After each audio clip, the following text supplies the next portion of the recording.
I'll be gone in a day or two.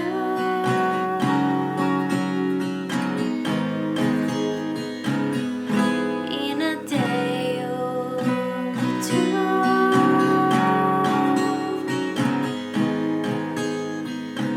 Take on me.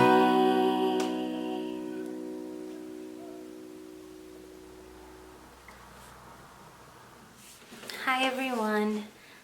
So this week I wanted to do a vlog. I'm trying to rehearse Take On Me, the version that Ellie sings in The Last of Us. I wanted to record it and maybe do a cover, but it's more difficult than I thought it was going to be. I've done the recording and it sounds okay, and I wanted to like record me playing it, but it's not like syncing right, and I'm scared when I edit the footage it'll be kind of off. So I decided to do a vlog instead, which I think is fine. But yeah, what you heard was a sneak peek of it. Maybe I'll post it in the future. Let's see if I can work this out. But yeah, one thing that I find hard is the timer. I don't know how you call it in English, but you know, the tempo. I do my own tempo, like syncing it to my voice, and when I record things separately, it like doesn't sync in. I need to work on that, but obviously that comes with practice, so hopefully that'll get better.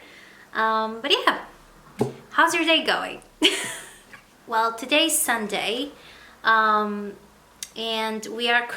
Portugal is currently on lockdown number 2, which sucks, but it's utterly necessary for what is going on in the world, for the mess that's going on in the world. I think it's getting better. Hopefully it will stay like that if people know how to behave. But yeah, today I've just been recording and playing and singing a little bit. It's been really good. It's been a chilled Sunday, which is how they're supposed to be. And yeah, there's a full week ahead of work, so we'll have a little bit of fun and chill and peace today.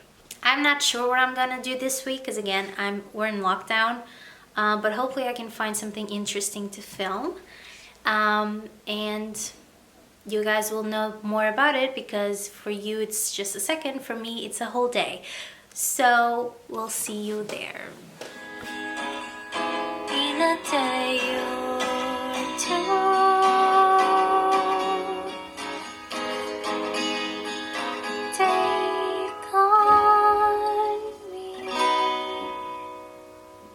Also, I just updated GarageBand, which is where I'm working on in terms of recording, and maybe I'm just being...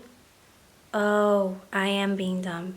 Don't mind me. Oh my god. What I was gonna say was, maybe I'm just being dumb, or maybe I just don't remember the last time that I recorded here something, but I knew there was a way you could alter the levels in terms of volume on each track.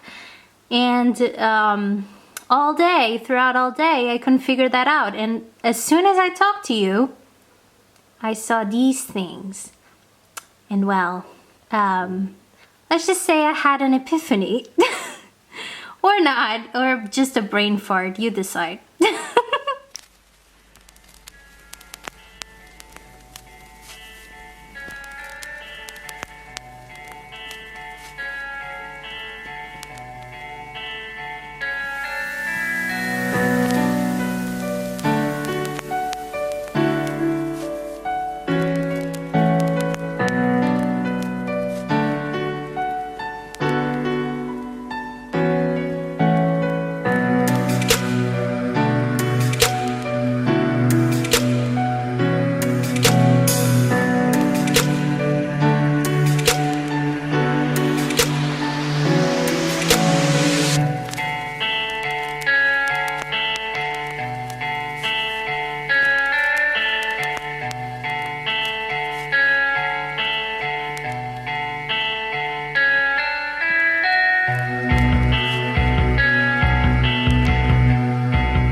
it's the middle of the week, so I thought I'd give you a little bit of an update of what I'm doing. I'm about to go to work in a little bit, which, I mean, it's not far, I just have to sit on my computer. But this week, besides all of that, I decided that I wanted to get back into reading. If you've seen my 2021 aspirations, you would know that I included get back into reading again. Find that bookworm in me again, because I used to be a very avid reader, but then the pandemic hit, and my last year of college and the beginning of my thesis also hit, and it kind of went downhill.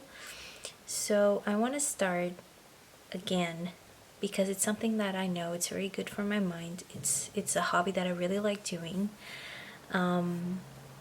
So I definitely want to get back into it. And I decided to start with 2 books. One that I've been trying to read for the longest time. And again, I kind of started it at the time that I stopped reading. It wasn't because I wasn't liking the book, because I actually was really, really enjoying it. But the circumstances of that time kind of didn't allow me to thoroughly enjoy it. So the first one that I want to try is Pride and Prejudice by Jane Austen. And this is a very well-known book. I can read you the backside of it. It is a truth universally acknowledged that a single man in possession of a good fortune must be in want of a wife. However little known the feelings or views of such a man may be on his first entering of a neighborhood, this truth is so well fixed in the minds of the surrounding families that he is considered the rightful property of some one or other of their daughters. I actually already started reading it. I was on page 73 and I was really, really liking it. I'm probably going to restart it again because I remember some of the things, but not the whole thing. If I'm starting this, I need to start from the beginning, the very beginning of the book. So I am going to start. So I'm excited to start reading it and finishing it finally. But yeah, that's one of the picks. And then I also want to start on this book, Uncharted, The Fourth Labyrinthum by Christopher Golden. This was a present from a very dear friend of mine. Also this one, they were both presents from her. Throughout the summer and up until now, I played The Last of Us and the Uncharted series, and it's part of my life now. I adore those games, I adore those stories, adore those characters, and this is a book based on Uncharted. I think it's a side story from that.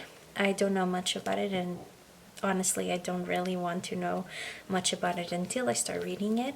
And it's quite a small book. Again, it's a story that I truly love, so it's gonna be easy for me to get into it, so that's why I chose it as well.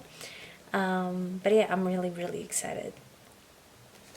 So yeah, those are the books that I want to start this week. Probably not gonna finish them, but I'm excited. But yeah, I just thought I would give you that update because I'm really trying to stick by my 2021 aspirations. And yeah, we'll see how that goes, but I'm sure I'm gonna love both of them. So I'll give you an update when I'll read them a little bit.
currently Saturday, and it's a very gloomy day outside.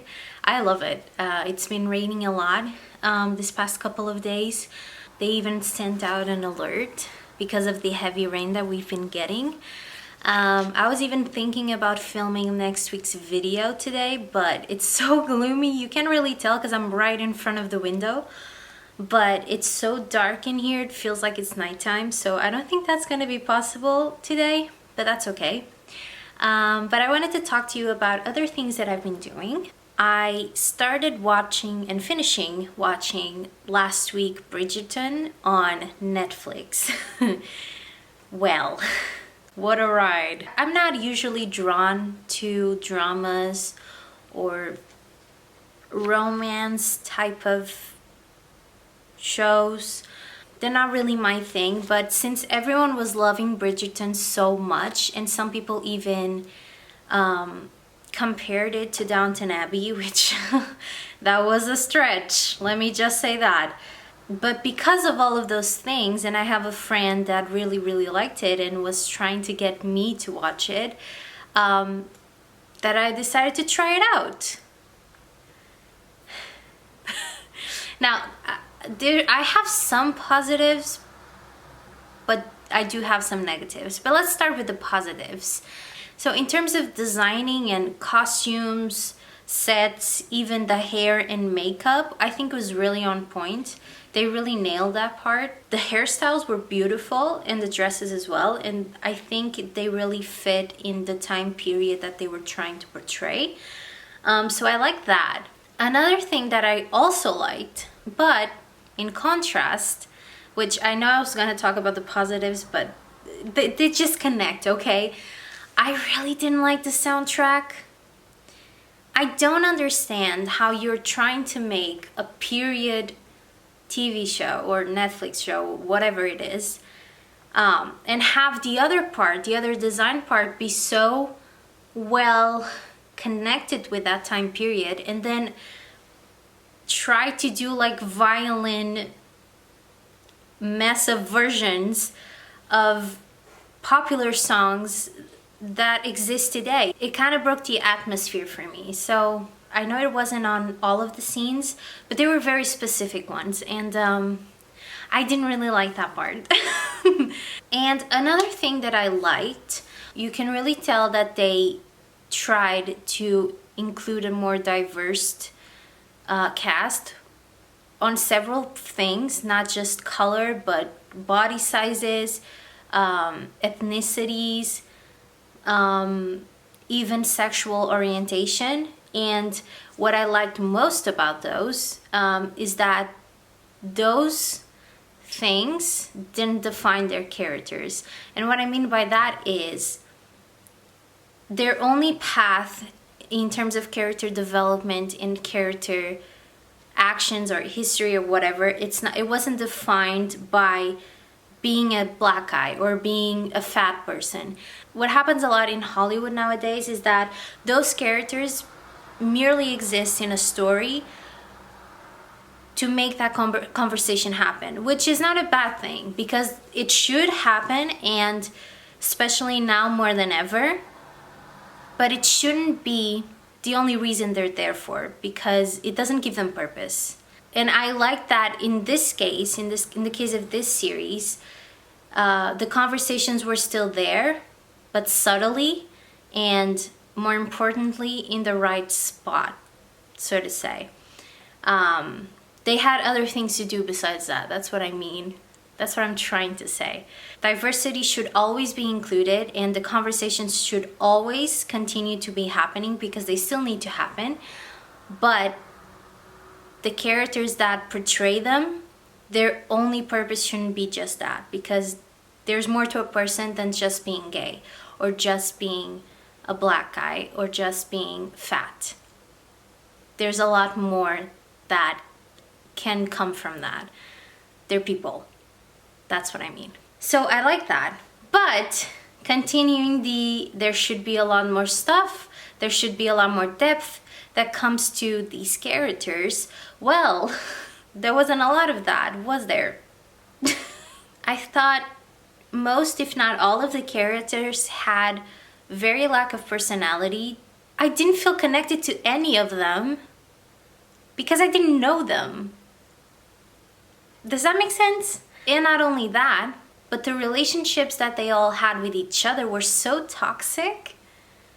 So it was all based on hate or gossip or hurtful interactions. I was talking to a friend of mine about this, and one of the scenes where Daphne forces the Duke, what was his name? Simon. I don't even remember their names anymore. When she forces him to... When she forces herself on him, let's put it that way, she had no right to do that. No matter what reasons she had, or how many things the Duke was hiding from her, she had no right to do that. No right. And I'm not gonna say the word because I don't want to trigger anyone, but she violated a lot of things in there. And that scene made me really uncomfortable because of that. And the show kind of make it seem like she was right to do that, in that the Duke was the one who was not acting correctly because he was hiding stuff from her. And I don't think that's right. So I didn't like that. Touching on the gossip part a little bit. They tried to bring a lot of feminism into the table. But they did that in a very poorly way. Every time we see how a woman thrive, at least in the progress of the story or what the show is trying to make us believe she thrived of, it's all about gossip. They talk about each other in such a negative way. The only way they find to get their name like in a clear or get out of a situation, the only way to do so is gossip about other people and tear those people down, even if they deserve it, but tear those people down in such hurtful ways, invading their privacy and spreading those rumors so they can be a proud family again. How is that okay? I don't understand. We live in a society right now where people say whatever they want without thinking of the consequences of what those words can mean to other people. And I don't think it's a good message to give to young people, because there's a lot of them watching this show. And for me, the message that it brings is that in order to be successful and thrive as anyone, but especially a woman, is by tearing other people down and making others feel inferior so you can be successful or feel more superior towards them. So, no good. No good. There's a lot of things I could talk about, but I don't want this video to be half an hour long again. And honestly, I just want to forget this show exists. Again, some positives, very few, and just overall a very bad message. And I don't think that's what we need right now. It's that extreme of feminism. The we women are better than men. We don't need men. We only need ourselves. But in order to do that, we need to hurt other women and tear them down so we can make ourselves feel better and make ourselves feel accepted and equals. That's my review on Bridgerton, I guess. I'm sorry if you like Bridgerton. I don't judge you. That was just my opinion. And then on another note, I actually ended up rewatching The Walking Dead show again. I'm on season 2 now. And it's been really good. I needed something to calm my mind down, and it feels really good to reconnect with those characters again. Obviously, because the next and final season of the show is coming up in 8 days now. It's next week. And I'm very excited and scared at the same time because I don't want this to be a Game of Thrones type of thing. Hopefully it won't. But either way, I'm trying not to think about that very much. I'm very happy rewatching the show, and hopefully I'll finish it before the next series premieres. But yeah, I just wanted to say that because it's been something that I've been really happy about. So that's my show, the show that I'm watching at the moment, if you're interested. Another thing I wanted to give you an update about is the book that I was talking about yesterday, the day before. Doesn't matter. So I haven't started Pride and Prejudice by Jane Austen yet, but I did start Uncharted. So for a book that wasn't written by the authors or the creators of Uncharted, I did get The Blessing of Amy Hennig, which kind of made me feel better.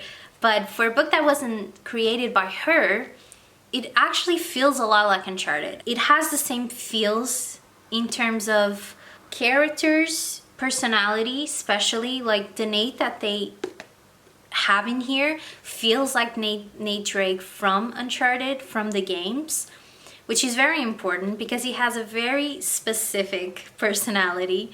And also his relationships with other characters that we know, like Sully, feel like the same. And that's something that I was a little bit scared about going into this book, because if those things are not there, it's not Uncharted. Because Uncharted, Nathan Drake is Uncharted.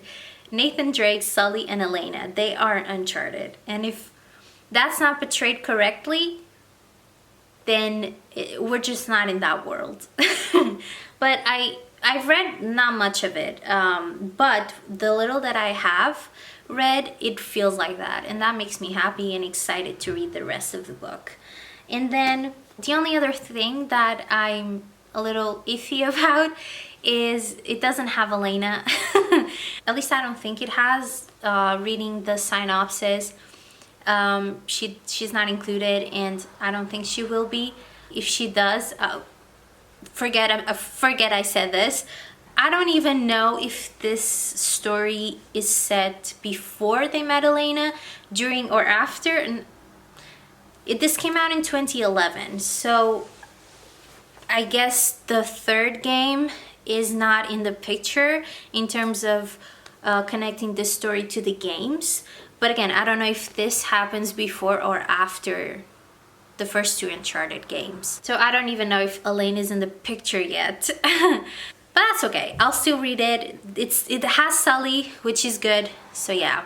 I only hope though that Jada, the girl that they talk about here, I hope she doesn't become a love interest in this book.